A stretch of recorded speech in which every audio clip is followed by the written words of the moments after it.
She didn't know I was home. That's the part that still rings in my head like a bad chorus.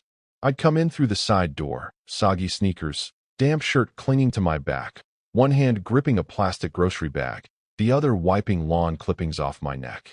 The rain had started just as I finished mowing. I'd rushed through the checkout at Kroger to make it back before the storm really opened up. I wasn't supposed to hear her, but I did. "I'm divorcing him," she said, loud and unbothered, her voice bouncing off the kitchen tile. "I can't live on his pathetic salary anymore." There was a pause, then laughter. Not nervous, not guilty, genuine, unfiltered amusement. Her mother, Margie, the woman who looked at me like I'd tracked manure into her life, chimed in. "Well, finally. You gave it your best shot, sweetie." I didn't speak, didn't slam the door, didn't clear my throat. Just stood there, a silent witness to the post-mortem of my own marriage while a bag of turkey, eggs, and the good vanilla oat milk dripped onto the hardwood. She couldn't even be bothered to switch to her AirPods. That moment wasn't rage, not even heartbreak. It was clarity. You don't argue with someone who's already rehearsing your funeral eulogy while painting her nails. So I walked to the garage. I remember the sound of the rain on the tin gutter outside as I sat in the old green folding chair, the one she always said looked too bachelor. I stared at the lawn mower for a full hour. Didn't touch my phone. Didn't cry. Just listened to the rain and made a decision. That night, I made dinner. Nothing fancy, salmon patties and frozen peas. She didn't say a word about the groceries. Just scrolled her phone, occasionally snorting at something on Instagram. At one point, she asked, "Can we talk about this whole separation thing? I've been thinking, maybe we don't need to make this messy. No court battles or drama." I said, "Sure. Whatever you think is fair." She blinked. "Really?" "Yeah," I said. "You can have the house. I'll find somewhere else." The way her eyes lit up, like she'd just scratched a winning lotto ticket. You could almost hear her pride swelling. "Well, I appreciate that," she said, barely containing the smirk. "It's really mature of you." She didn't even hide it. No attempt to soften the blow. She thought she'd won. If you've made it this far, let me tell you something. Over 97% of people who read stories like this don't hit follow. But if you do, it genuinely pushes me, and my team, to keep making more. If you like where this is going, stick around. Anyway, back to the show. The next day, she had her little brunch with her friends. I heard her laugh from the driveway as I pulled out. "He's being so cooperative," she said. "I almost feel bad. Almost. He knows he's lucky I'm not asking for more." She said that while wearing the necklace I bought her on our 5th anniversary. The one she called underwhelming. I signed everything. Quietly. Smiled through it. Answered every email from her lawyer on time. Gave her no reason to suspect anything was off. Except one. She never asked why my legal name didn't match the one on our shared mortgage. Didn't ask why I never updated it after we married. Didn't notice that I'd quietly taken my mother's maiden name back 2 years ago, after a very specific funeral changed everything. And you better believe I wasn't going to remind her. I moved out 3 days later. Packed my things into 2 Rubbermaid bins and an old military duffel bag I hadn't touched since college. She wasn't even home. Left me a note on the fridge that said, "Don't forget to clean the downstairs bathroom. You promised." Classy touch. Real elegant. She got the house, the white BMW, the Luke Cruzit pans she never used, and even the dog, who, for the record, liked me better. And I gave it all up with a straight face and a calm voice. No fights. No screaming matches on the lawn. No broken plates or slammed doors. Just clean exits and polite email threads. She told her friends, "Honestly, I think he's relieved. He knows he can't maintain this lifestyle. He knows I married beneath myself." I heard that one secondhand from a coworker's wife who happened to be at the same yoga class. I didn't flinch. Let her have the narrative. Let her play the saint who tried her best, while I faded into the background like a polite servant dismissed after years of faithful mediocrity. The truth? I played it so well even I started to believe the role. Her lawyer was some guy named Jeff. The type who drinks protein shakes with almond milk and pretends he's from Brooklyn because he lived there for 1 semester. Jeff CC'd me on all the filings like he expected I'd need help reading them. I replied to every email with a crisp "acknowledged" and filed what he needed within the hour. Never made a single demand. "You're not contesting the house?" he asked during one Zoom call. "No," I said, sipping coffee from a chipped mug. She always loved the backsplash. I saw his eyebrows lift, like he'd just found out I wasn't illiterate. And the 401k split. She can have it. I'll waive mine. He blinked. All right then. That's unusual. Unusual, Jeff. You have no idea. See, while Jeff was congratulating himself for wrapping up a low-effort case, I was quietly running a parallel operation. I had already re-registered under my legal name, the one I restored after the death of my grandfather, the one that made certain inheritance structures possible again, the name she never asked about. Hell, she'd never even noticed it missing from the mail. When we married, I'd taken her last name. It was a small thing at the time, symbolic, progressive, and it made her mother tear up at the wedding. But when Grandfather Akins passed, I switched it back. Quietly, legally, without fanfare, because Akins meant more than a name. It meant lineage. And more importantly, it meant access. But I didn't mention any of that to her or her little brunch brigade. I let them believe I was couch surfing at my brother's, struggling to afford gas.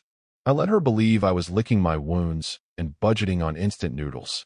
She told her friends, I think he's staying in one of those extended stay motels, the ones with bad lighting and tiny fridges. And they all giggled like she'd just stepped out of a rom-com with a perfect new manicure and a man-shaped doormat in her past. She was still smiling when she picked up the divorce decree, smiling as she sent me a one-line email. You've been surprisingly decent. I hope you find happiness someday. I replied with, already on it, and attached the signed paperwork. It was done. She thought she'd won, that she'd outplayed the dull husband with the modest income and left with everything. But all she'd really done was walk out of a house she didn't understand and into a future she'd never be part of. Because the thing about people like her, they never bother to ask why someone stops fighting. They assume it's surrender. But sometimes it's a setup. She thought I was staying on a pull-out couch, living off fast food and pity. Told her friends I was probably watching old war documentaries and feeling sorry for myself. What I was actually doing that morning was choosing between two suits, navy or charcoal, and polishing my shoes. Not for a job interview, not for a date, but for a meeting I'd waited nearly 12 years to have. The building didn't look like much from the street. Just another old financial firm sandwiched between a gelato place and a wine bar. But the marble lobby told a different story. Quiet, dignified, timeless. No receptionist, just a biometric scanner and a fingerprint pad. I placed my right index on the glass, and the door opened with a soft click. Inside, silence, deep leather chairs, and an oil painting of my great-grandfather in full military dress. The plaque below read Samuel E. Akins, 1921 to 1994. My heart didn't race. It slowed, the way it does when you step into a room where you belong. Mr. Dalhart, gray suit, older than sin, and sharper than any man half his age, rose when I entered. Mr. Akins, he said, extending his hand. It's been a long time. I'm ready, I said, shaking it firmly. Activate the contingency. Let the trust distribute. Dalhart didn't flinch. He simply nodded, walked over to the mahogany cabinet, and retrieved a slim leather folder sealed with wax. You understand what this means, of course, he said, sliding it toward me. I do. She walked. We're legally separated. The trigger is valid. He opened the file. And she doesn't know? I smiled. She never asked. He shook his head slowly, almost with pity. 12.8 million. Disbursed quarterly. You'll have full oversight. The board has been waiting. He turned the page and handed me a pen. It didn't feel like revenge. Not yet. It felt like restoration. The trust had rules. Old money, ironclad rules. It wasn't designed to be flashy. It was designed to preserve. And the clause was simple. Upon divorce, if the spouse is not of legal or blood relation to the Akins name, and if said name has been restored by bloodline at least 2 years prior to activation, distribution begins. In other words, she never had a claim. And because I'd never disclosed the name change, never mingled funds, never bought anything trust-related during the marriage, she walked away from a fortune she never knew existed. A fortune she literally laughed out of her life. The only person who knew, besides me and Dalhart, was a man buried in the family plot who'd once pulled me aside at his birthday and said, "Marry who you want, but protect the name. When the time comes, you'll know why." I didn't then. I do now. Before I left, Dalhart poured us 2 glasses of neat scotch. Not a word about the woman I'd been married to. Just business. As I stepped out into the sunlight, I passed a digital billboard on the building next door. An ad for a luxury vacation package. Paradise doesn't have to be shared. I chuckled. Back in the car, I got a text from her. A selfie, her in a tight new dress, holding a mimosa. Look who's bouncing back, face blowing a kiss. I didn't reply. I just muted the conversation and stared out the window. She thought I was broke. Thought I was licking my wounds on a sagging couch in a basement that smelled like old pizza. Meanwhile, the boardroom with my family's name was preparing quarterly reports. And the man she dismissed as just a teacher had just gained voting rights over one of the oldest privately held funds in the state. She wouldn't hear the thunder coming. Not yet. She picked the place. Of course she did. Some bistro downtown with exposed brick walls, candlelight, and overpriced bruschetta. The kind of place she used to beg me to take her to, back when we'd split entrees and pretend wine wasn't marked up 400%. Now she sat at the corner table like she owned it, twirling a glass of Chardonnay, wearing that red dress she only pulled out when she wanted attention. I showed up in jeans, boots still crusted with sawdust, and a long-sleeved Henley that had definitely seen the inside of the garage. I didn't do it to be dramatic. I came straight from my shop. She looked me up and down like I was a stain on the wine list. "Did you come here straight from changing a tire?" she said, not even pretending to be subtle. I smiled. "Nah, changed too. Yours and the neighbors." She rolled her eyes. Still the joker. A waitress approached, clearly sensing the tension. I ordered a burger. She ordered grilled salmon with asparagus she wouldn't eat. "I thought it would be good to get closure," she said, sipping her wine. "You know, for both of us." "Sure," I said. "Closure." She went on about her new chapter, how she was focusing on personal branding, now and possibly starting a lifestyle blog. I didn't say a word. Just let her talk. That was always her favorite hobby. Anyway, talking at me. Then came the jab. "I'm sure you'll land on your feet. Maybe you'll meet someone who's better at handling modest living." She said it with a tilt of the head, a condescending little smile, like she was tossing a treat to a rescue dog. I leaned back in my chair. Modest living's never scared me. Beats being owned by a mortgage and a nameplate on someone else's desk. She gave a tight laugh. "Well, you always did love being small." The check came. Before she could reach for her purse, an oversized designer bag I'd never seen before, probably paid for with her early settlement. I grabbed the folio and slipped in my card. "Oh," she said, blinking. "You don't have to." "I want to." The waitress returned with the receipt. I didn't even glance at the total. Just scrawled a number, signed, and stood up. She glanced down. $500 tip. On a $117 meal. Her face didn't change, but her neck flushed, just a little. She opened her mouth, then shut it. I didn't give her the satisfaction of explanation. "I've got a guy who details old cars," I said casually. "Thinks he can fix up your old Altima if you're done with the Beamer." She blinked again. "How did you?" I smiled. "Enjoy the blog." I walked out without looking back, the sound of her confusion chasing me harder than any argument ever could. Outside, the air was cold. I didn't light a cigarette. I don't smoke. But I stood on the curb for a moment like I did, letting the night settle around me. She still thought I was faking confidence. Still thought I was coping. What she didn't realize was that confidence is easiest when you're no longer playing defense. When the scoreboard's already tilted in your favor, and your opponent doesn't even know the game started. The truth was leaking through, just a little. A $500 drop of suspicion in her perfectly filtered wine glass. But I wasn't done yet. Jeff, her lawyer, was not the type to panic. He was the kind of guy who built his ego from phrases like amicable resolution and fair but firm. He loved predictable divorces. Loved telling his clients, "Trust me, I've seen it all." He probably thought ours would be a footnote in his little black book of routine settlements. Easy, clean, and entirely forgettable. Until the envelope arrived. It came by courier. Heavy stock cream paper, sealed with a raised wax crest. No logo. No return address.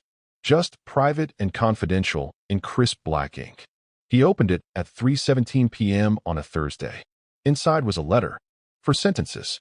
No flourish. No grand reveal, just facts. This notice serves to inform you of the impending activation and distribution of the Aikens Family Trust to Mr. Redacted, as per Clause 7C. All assets are personal, inherited, and held under the Aikens name since 2019. Your client is not named, nor entitled to any portion. Questions may be directed to our legal office. Jeff read it 3 times. Then again. Then he picked up the phone. She was at brunch again, sipping iced coffee, retelling the story of how she graciously let me keep the rusted-out tools in the garage, probably tossing out barbs like, "Honestly, it's kind of sad how easy he made it for me." Mid-sentence, her phone rang. "Jeff." Twice in a row. She picked up, annoyed. "Jeff, I'm with friends. Can this wait?" His voice was shaky. Jeff's voice. "You need to read the letter they just sent me." "What letter?" "A trust notice," he said. "The Aikens Trust. Activated. $12.4 million in initial assets. None of it shared. None of it yours." The words didn't land right. She blinked, stared at the mimosa glass like it might explain something. What? I thought he was just a teacher." Jeff exhaled like he was trying to lower his blood pressure through sheer will. "You told me there were no hidden assets. That you two lived paycheck to paycheck." "We did," she snapped. I think we did." "What is this, some retirement thing?" "No," he said. "This is generational. Old money. And legally firewalled.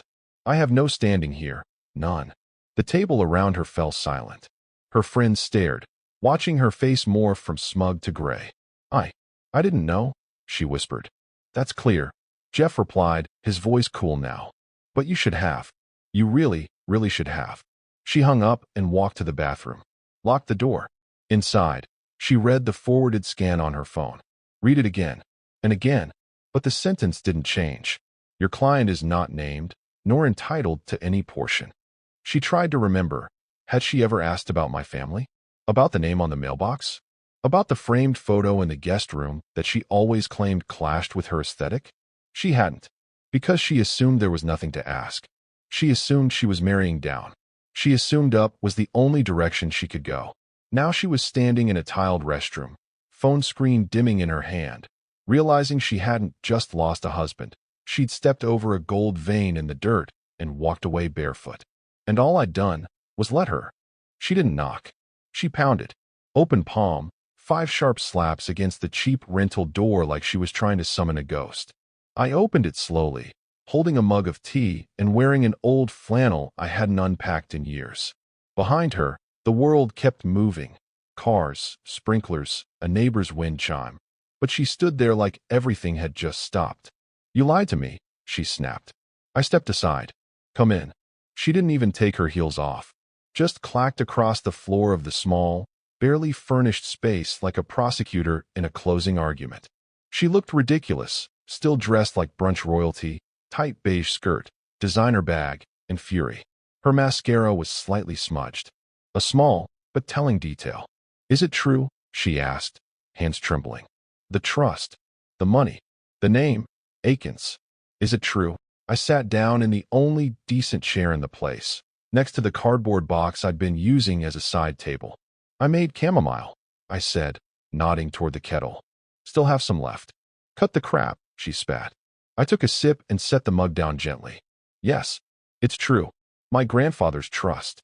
Activated upon divorce. Conditional inheritance." She stared at me. "Conditional? You mean, if we'd stayed together, you'd still know nothing," I said. "That was always the clause. The trust only becomes accessible if I'm no longer legally attached to anyone outside the Aikens line. You weren't a match." Her mouth opened, then closed. She looked around the small living room like she was trying to reorient herself. The place looked exactly how she expected a pathetic salary would live. No decorations, no warmth, just bare walls and folded laundry on the couch. "You let me leave," she said, voice cracking. "You wanted me to leave." "No," I replied calmly. "I just didn't stop you." I didn't know," she said, collapsing onto the edge of the futon like she'd been hit. "You never told me about your family. Or the money. Or the name. How could I have known? You said I was just a schoolteacher," I said. "And you were right. I never said otherwise." She looked up at me then, and I saw it, the shift, the realization crawling across her face like a rash. that she'd mistaken quiet for weakness, simplicity for smallness, love for lack of ambition. "I made a mistake," she whispered. "I didn't say anything. I didn't mean all that stuff, you know," she said, her voice slipping into the pleading tone she used back when she still wanted things from me. "About your salary. I was just angry, pressured." I stood, walked over to a small cabinet, and pulled out a manila envelope. Same one I'd brought to dinner. Same one she'd ignored the first time. I handed it to her. Her hand shook as she took it. "Everything's still valid," I said. "Signed. Finalized. We're officially done." She looked at the envelope like it was a bomb. "Please," she said. "Let's just talk. Really talk." I offered that. I said, walking back to my chair. "Years ago. I was stupid." I agreed. She laughed, dry, broken. "You're serious." "I'm at peace." Tears welled in her eyes.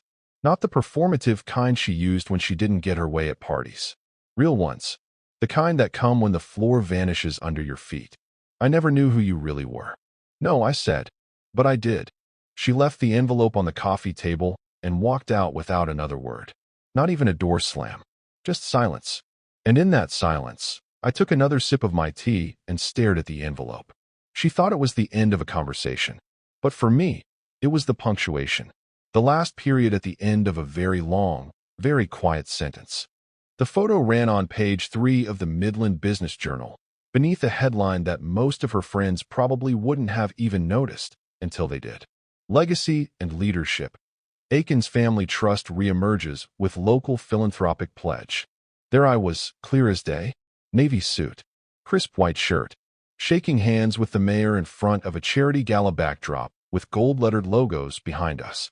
To my left stood the CEO of a local hospital group. To my right, the president of the Historical Preservation Board. And below the image, in bold serif, full name redacted, sole inheritor of the Aikens family estate. She saw it by accident. A friend from her spin class sent a screenshot with a laughing emoji. "Is this your ex? Damn, you never mentioned he had money." Another message came seconds later. "Different friend. Same energy. Weren't you just telling me he still owed you for the Vitamix?" A third message. Her cousin. "Your broke ex just pledged $1 million to restore the old library." Flushed face. She opened the article.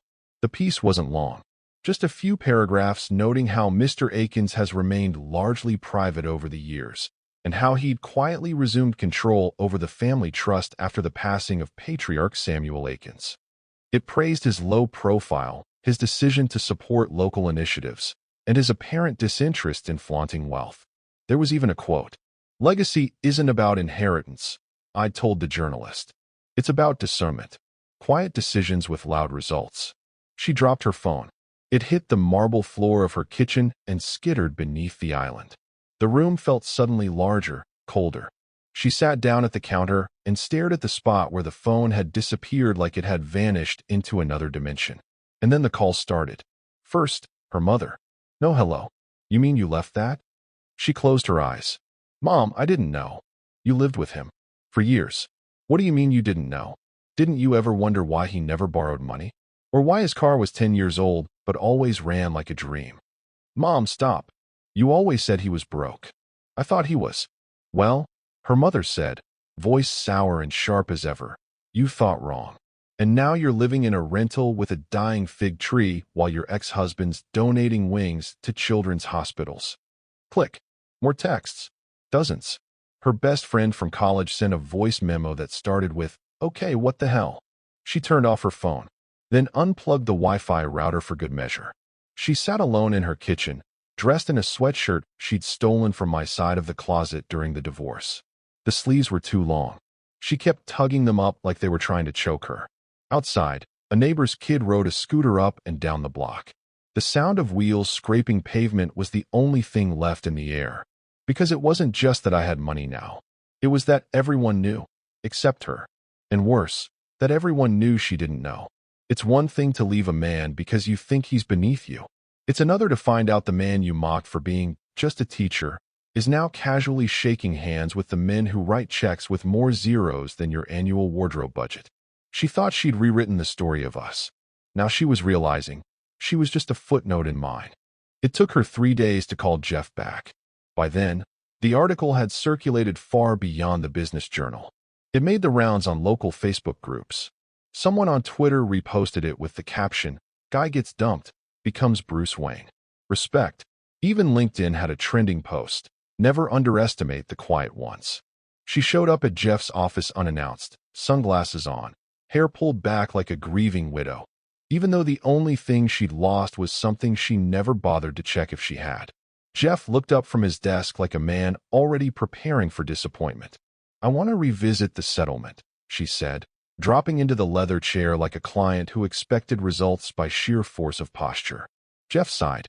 "I thought this might happen." She leaned in. "He lied, Jeff. He hid money. You said if someone withholds assets during a divorce." "He didn't," Jeff interrupted. "That's the problem." She frowned. "What do you mean?" "I filed a petition yesterday," Jeff said, tapping his tablet, claiming asset concealment, asking for an emergency hearing. Their attorneys responded in 42 hours, with documentation that made me feel like I should send them a fruit basket. He turned the screen toward her. "Read it." The response was brutal in its efficiency.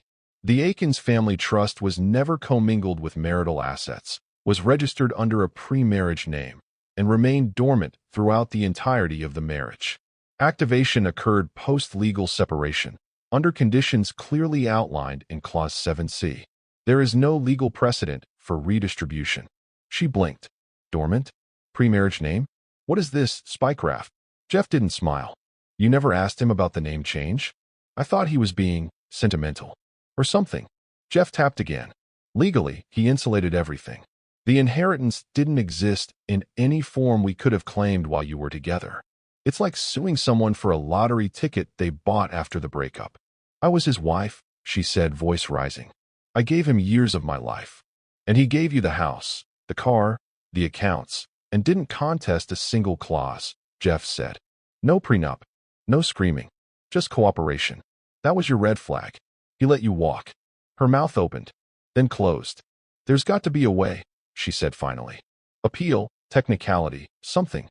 Jeff folded his hands. "There isn't." She leaned back slowly, like gravity itself had gotten heavier. "You're telling me." "I walked away from $12 million. 12.8. Jeff corrected, helpfully. She stared at the wall. The framed Harvard law degree. The bookshelf full of legal journals she never read. "You should have dug deeper," she said flatly. Jeff looked at her, expression unreadable. "No," he said. "You should have." For once, she had no comeback. No deflection. No snide remark. Just silence. Because there's no lawyer for arrogance. No appeal process for underestimating someone who knew you better than you knew yourself. All she could do now was sit there in that office, surrounded by legal language and polished wood, and realize. The paperwork was final. The money was gone. And so was he. It came in a plain white envelope. No return address. No wax seal. No attempt to send it with nostalgia or spritz it with some perfume she once claimed gave her migraines. Just a stamp, a smudge of pen ink near the edge, and my name. Handwritten in the same looping script she used on Christmas cards, back when we still exchanged those. Inside was a single sheet of paper, folded clean. The kind of fold that's done carefully, not in haste. I unfolded it slowly, standing in the middle of my workshop with a screwdriver in one hand and sawdust still clinging to my boots. There were no flourishes, no dramatic openings, no salutation, just a single sentence, written in deep blue ink. "I thought you were small. Turns out I was." No apology, no request, just that. And that, ironically, was the most honest thing she'd ever written. I stared at the words for a long moment. They didn't hurt. Not anymore. They didn't spark rage or sadness or any of the emotions that used to twist my gut when her name lit up my phone. They just confirmed what I already knew. I walked to the filing cabinet in the back corner of the shop. Not the one with taxes and titles, the other one. The one with the drawer labeled in thick Sharpie. Settled accounts. Inside were old pay stubs from the school district, a faded copy of our marriage license, a photo of us at Lake Moro that she had no idea I'd kept. Both of us smiling. Back when it was still real. Or at least when I thought it was. I slipped the letter in with the rest and shut the drawer with a solid clack. No ceremony. No frame. Just filed. Finalized. Because the truth was, she didn't send that letter for me. She sent it for herself. The woman who had finally realized that the thing she'd thrown away wasn't a man with a modest salary, but someone who had never needed money to be powerful. Someone who didn't need to scream to be heard. Someone who built legacies in silence while she broadcasted every brunch. She'd spent years mistaking flash for substance. Thought class was something you put on a credit card. Thought power came in the form of square footage and how many people you could impress on a girl's night. And now? Now she knew better. But knowing didn't change a damn thing. The house was no longer hers. The friends who once egged her on now forwarded headlines about me. The lawyer she trusted had gone radio silent. And the man she once left standing in a kitchen with a grocery bag full of wilted lettuce was no longer looking back. She mailed me that sentence hoping it would open a door. But all it did was close the last window she hadn't realized was still cracked. And I didn't reply. Because you don't argue with ghosts. You just let them fade. The ballroom was quiet. Not with discomfort, but with reverence. Crystal chandeliers sparkled above tables dressed in white linen. Silver forks lined up like soldiers. Men and women in tailored tuxedos and elegant gowns raised glasses filled with $1,000 wine. At the podium, I stood with my grandfather's pocket watch in my breast pocket and a speech I'd rewritten 100 times but memorized in just one night. I didn't need to say much. Some people chase legacy, I said, letting the silence settle. Others inherit it. But the smartest ones protect it. A soft ripple of nods moved through the crowd. I don't believe in revenge, I continued. It's inefficient, emotional, noisy. But discernment? That's where power lives. I raised my glass. To discernment. A quiet clinking filled the room. Not a roar. Not a standing ovation. Just something better. Respect. Across town, in a dimly lit kitchen lined with half-packed moving boxes and a drying rack full of chipped wine glasses, she watched it unfold on TV. The camera panned across the gala. Me shaking hands with the state senator. Me laughing with the foundation board. Me smiling. Not smug. Not triumphant. Just unbothered. Her glass trembled slightly as she sipped. Pinot Noir. The cheap kind she used to roll her eyes at. The only kind she could afford now. She didn't cry. She didn't scream. She just watched. Because it wasn't the money that broke her. It was realizing the story kept going without her, and got better. She was no longer part of my life. She was just part of the lesson. You know, this one hits different. It's a reminder that real power isn't loud. It's quiet, patient, and precise. Sometimes the best revenge isn't payback. It's peace. Walking away without needing to explain yourself? That's the final move.